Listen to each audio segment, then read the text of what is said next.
The ME3 Resurgence pack is an exciting new DLC pack we're offering to all players at no additional charge. It adds 6 new kits, some new races that no one's gotten to play before, 3 new guns, and a bunch of new equipment.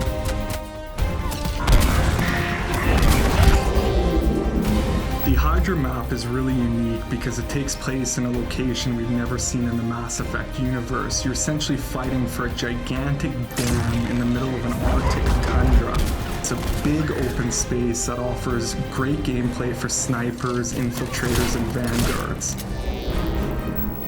So Condor takes place on one of Palaven's moons, and it's a hot spot, and you can actually see Palaven being assaulted in the distance. It's kind of like a hill defense area. If you're at the top of the hill, you'll want like long-range guns because you can see the whole battlefield as the enemies come up. But if you're down at the bottom, you'll want assault classes that can just storm the beach.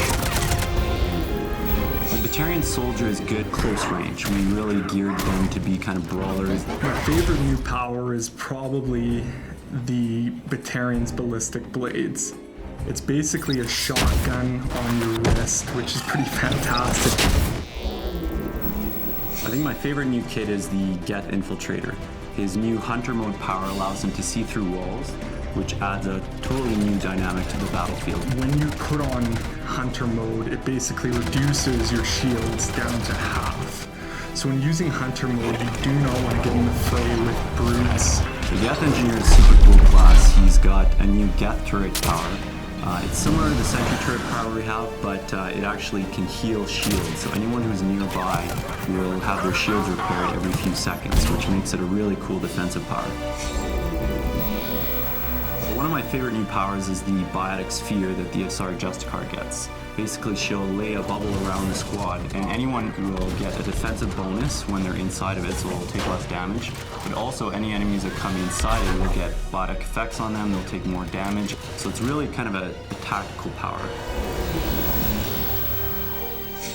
So the new Krogan Battlemaster is the ultimate tank. He's beefier than the existing Krogans. He brings all the things that a standard Vanguard will have, like biotic charge, barrier, but he's a Krogan at heart, so he can biotic charge in there, roar, Krogan rage, Krogan smash, headbutt, do all those fun things that a Krogan can do, but now you have the biotic charge ability, which covers ground very quickly.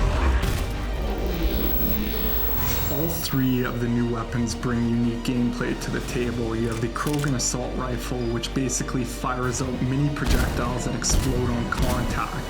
The really cool thing about the gun is it has a staggered rate of fire, so it will pick up speed as you hold the button down, getting heavier and heavier. The Geth SMG is essentially a handheld Spitfire, for those of you who are familiar with it from the single-player campaign.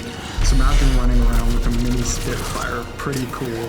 Finally, we have the Batarian Sniper Rifle, which is a harpoon gun. The artist put a lot of good touches on it. Like the Batarians have multiple eyes, and the scope has like two scope areas, which is kind of cool. And it fires a big harpoon that does a ton of damage and can send guys flying. This new DLC content is going to completely change the multiplayer experience, and I can't wait to see you guys online for the challenge.